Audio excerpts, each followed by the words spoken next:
After many years of waiting, the sequel to the much beloved The Last of Us was finally here. A game I played multiple times over and never really got sick of. Every time I would replay it, I would get the same chills like in my first playthrough, and the story would just grab me just as hard as before. So with that in mind, I couldn't wait to get started on The Last of Us 2. I shut off all my notifications for social media, didn't touch YouTube for days, and even had my Twitch channel full lockdown. Was it worth it? Let's discuss. The Last of Us 2 starts off where The Last of Us 1 ended. Joel telling the Fireflies to stick those knives somewhere else and taking Ellie somewhere safe for his own selfish reasons. That immediately is also the big question that was left at the end of The Last of Us 1. How will Ellie react? Will Joel tell her?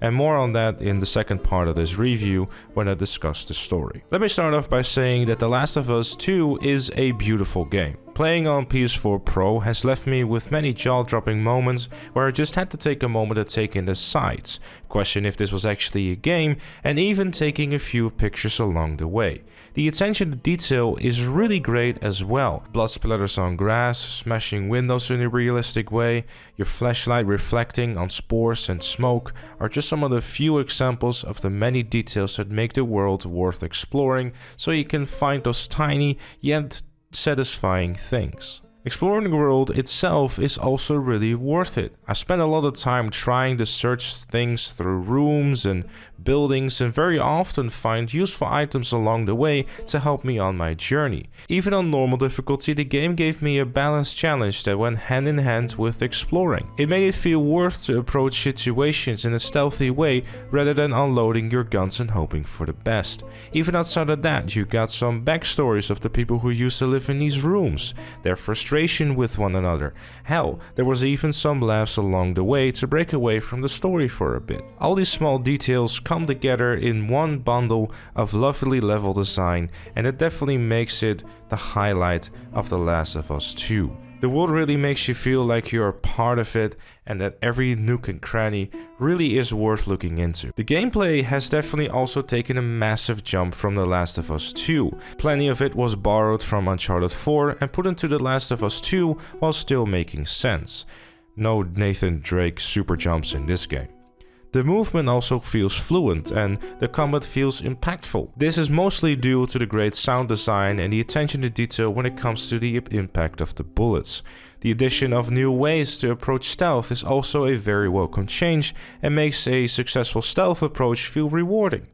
The intensity of the affected hunting you down is still unchanged from the last game, dare I even say improved. New enemy types and ways how they approach you can also sometimes set you on your toes, even on normal difficulty. Head-on rushing into an enemy is never an option because you will be punished. And it's what makes the gameplay interesting because it makes you think about how you approach situations and make the right move or suffer the consequences. However, it is worth noting that you don't have to stealth everything if you don't want to, though it's typically the smarter approach. Change your mind after a shootout going wrong or a stealth attempt not going the way you want it? No problem, just go into hiding and the AI will go back to looking for you. Speaking of AI, I want to give a quick mention of how good the friendly AI is. You feel like they're actually part of the team rather than just following you around and firing 5 magazines into thin air. Often you see them taking out an enemy or two, which is very refreshing to see. I could go on and on about this, but I'll let you explore it for yourself if you get the game, because there really is a lot to explore. And then there is the story. I'll give you a quick non-spoiler answer and/or review. The first half of The Last of Us 2 is great. The second half is a dragged out mess that goes on for much longer than it needs to, and they could have ended it after the first half and no one would have complained about it. The second half of the game answers questions we figured out in the first half or could have figured out by just doing simply some thinking. It felt unnecessary, like it was just there to give the game more length while adding nothing to the story itself. In terms of the gameplay though, the second half is the strongest. So is it worth the play? Maybe not in terms of the second half of the story, but in terms of the overall game, it's a solid game. The story is a tough pill to swallow during the second half though. You start to care less and less to a point where I just wanted to see the game end, and if you can't get past that and just want a 20 to 30 hour single player experience that I described in this review, then you can get it. Maybe not for full price, but that's up to you. Now we'll dive deeper into the story itself. The next and the last part will be full of spoilers. There's going to be no breaks on the spoiler train. So don't worry, I won't be spending too much time on this. I don't have much more to add to what's already been said, though I want to say that tackling the LGBT topics and trying to start a conversation about it through the game was something I felt wasn't a bad thing at all. Hopefully it will help people understand the struggles that these folks are going through on a daily basis. I'm personally not gay or planning to change my name to Denise anytime soon, but I did want to acknowledge this being a positive thing in the game. Bigot sandwich, anyone? The short of it is pretty simple. The Last of Us 1 built up this great story. It did so much stuff right. The Last of Us 2 was going to give us answers. It did. But at the end of everything, you're left feeling empty, because you spent 25 hours wanting to know if Ellie forgave Joel before he was used as Martin Madrazo's golf ball.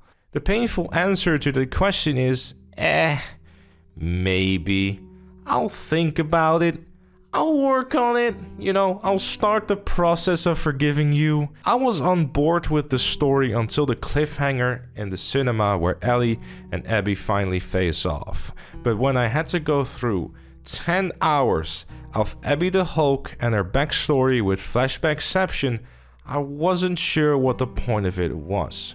Sure, we got some additional details, but it felt way too much like it was filler. If it was a DLC release like we had with Left Behind, which gave some additional backstory to the original story and filled the gap within the original game, then yeah, sure.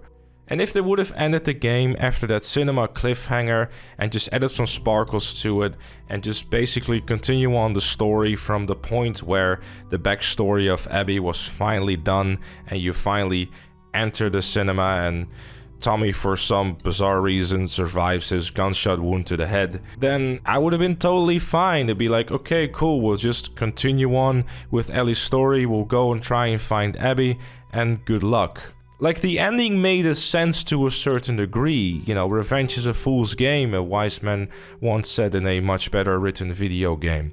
Although the lame, yo bro, that's Joel. You know what? Never mind killing your golf buddy. Will do, Joe. Oh, by the way, keep on playing Wonderwall. It felt really out of place, especially after spending 5 minutes trying to drown Abby, only to be like, you know what? We need The Last of Us 3. Never mind. Here's your boat and Kratos' second son. Have a nice trip. Roll credits. See you in 7 years for the last exclusive for the PlayStation 5. I seriously question why Abby's storyline was there. It served no purpose. And in the end, Abby wasn't the only one that got a sore asshole when the credits rolled.